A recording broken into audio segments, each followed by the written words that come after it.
We are kind of experiencing a multidimensionality. Or another way of putting that is that there's a lot of change going on. So where exactly is it that we're landing and putting our feet down? It might be the new you, or it could be, that we dabble back in the old that we're used to. And every day we're running into having to deal with both. We're having a hard time finding, our groundedness, or who are we? If we lose our job, who are we if crime increases, or, God forbid, we become unsafe in our homes? We're so related to our things. I think that one of the gifts of this time that we're going into is that we're having to connect with something that's bigger than us, as being really the only thing that we can count on. There's only a story I can tell to kind of explain it. So we've been doing this play, we'll call it Life, for a long time, and we've been observing it, and we've been various players in it, people that have been hurt, and we've been the hurter, breadwinner, we've been the person that needs money. We've played all these different roles in this play that we're very, very familiar with. Right now, there is something, though, that if you look behind that scene that we're so used to and we get so caught up into, and if you look behind it, there's a little flashlight going on behind stage that kind of catches your attention.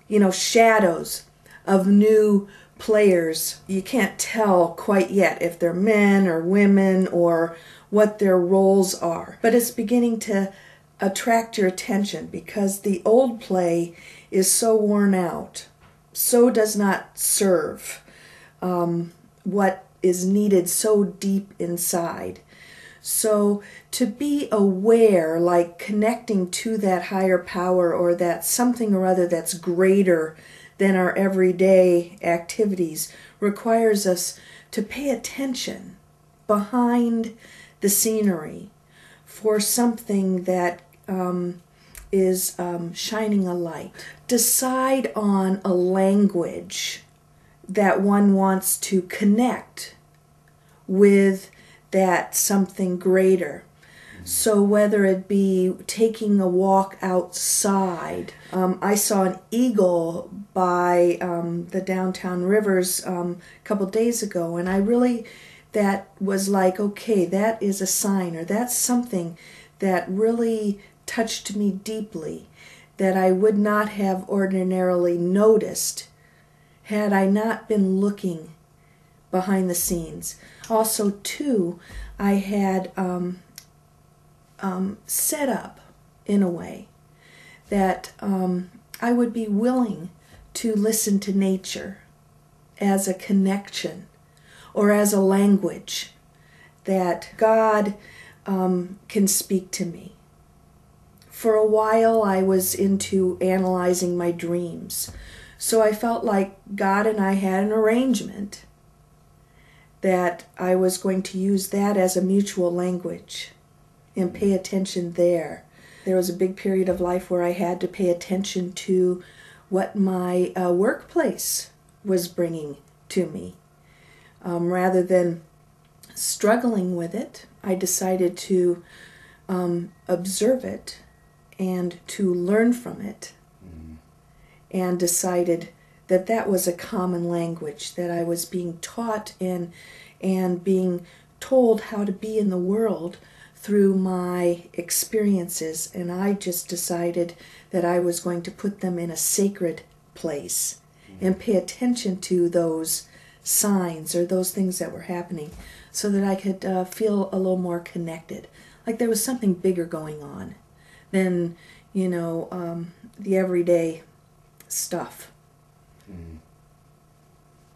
It's a really good time right now to make sure that you're sharing with your partners, sharing with your good friends how it is that you're changing, or what it is that you're thinking about, or whatever it is that you're doubting or wondering about. To share those parts of you, because that gives an update to people around you so that they can adjust to the new you. When we hide what's happening on the inside, it's hard for things to adjust, whether it be workplace things or we can even get more out there with the idea of vibrationally. How can you get what it is that you desire at your heart level? How is it that you can get answers to your questions? How is it that you can be relieved from angst?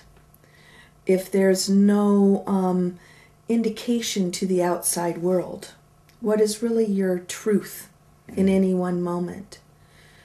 That it's a good time to seek those people out that are mentors or are examples of what it is you perceive that you want to be.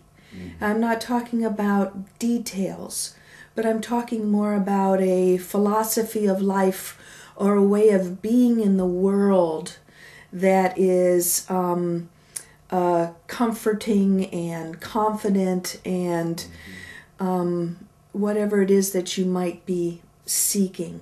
So that right now comes in a lot of different forms.